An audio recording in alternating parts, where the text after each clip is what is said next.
Welcome back. Now, advocacy groups believe that there's been an increase in premeditated murders targeting members of the LGBTQI+ community. There are several of those members who have been killed countrywide since the beginning of the year because of their sexual orientation. In Cape Town, in just the past 2 months, hate crimes resulted in 4 deaths in Khayelitsha.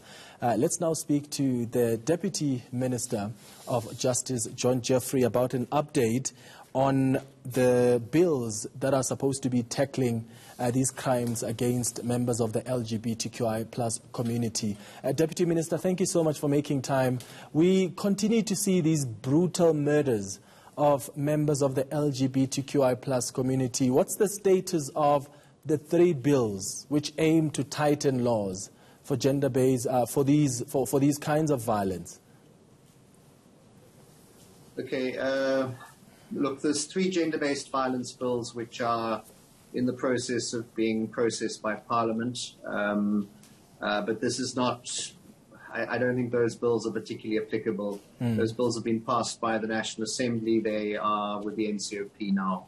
The bill that some people are linking to this is the Hate Crimes and Hate Speech Bill, which is not able to be processed because it's waiting for the Constitutional Court to rule on aspects relating to hate speech, the limits of free speech, and that's 2 judgments, one in the Kwelane matter, which is on homophobia, and then the Masuku matter relating to anti-Semitism. Yeah.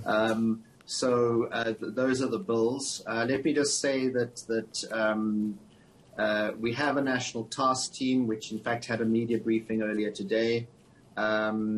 The cases of the hate crimes against people of different sexual orientation, gender identity, gender expression, or sex characteristics are being closely monitored by a rapid response team which includes some civil society representatives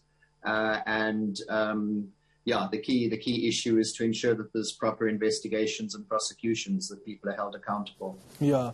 Speak to us more about that national task team. It was established in 2011, right, if I'm not mistaken. What work has it been able to do? Look, it was established in 2011 when there were requests to government. At that stage, there was a spate of violent attacks on lesbian women, the so-called corrective rapes, where lesbian women were being raped and murdered by homophobic men, basically. So it was established then. It's come up with a national intervention strategy, which is in the process of being revised at the moment. But it's mainly been focusing on violence against LGBTI people.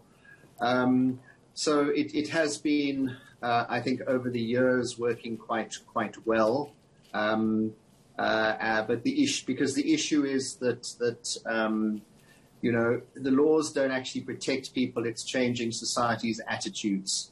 Generally, in South Africa, homophobia has decreased, but yet we've seen a spate this year of violent crimes against particularly lesbian, gay and transgender people. Yeah. How do we rally society, Deputy Minister? Because as much as the laws are important and we can talk about ways we can speed up the implementation of the laws and the passing of the laws and subsequently the implementation of the laws, at the end of the day, they are good on paper. As members of the society on the ground, there's more work that we need to do within communities. So how do we rally community members and rally society to understand that we need to be respectful towards each other, regardless of our gender, regardless of our sexual orientation?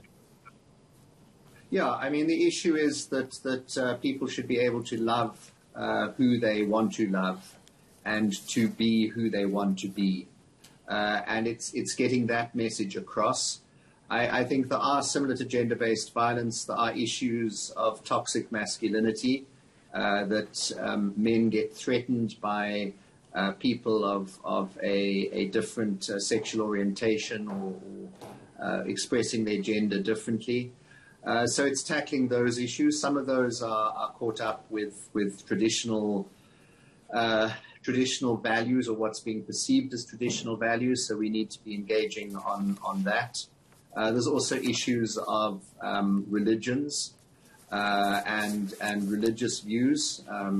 So those are also aspects that need to be tackled. I think we are getting there, but we've still got a long way to go.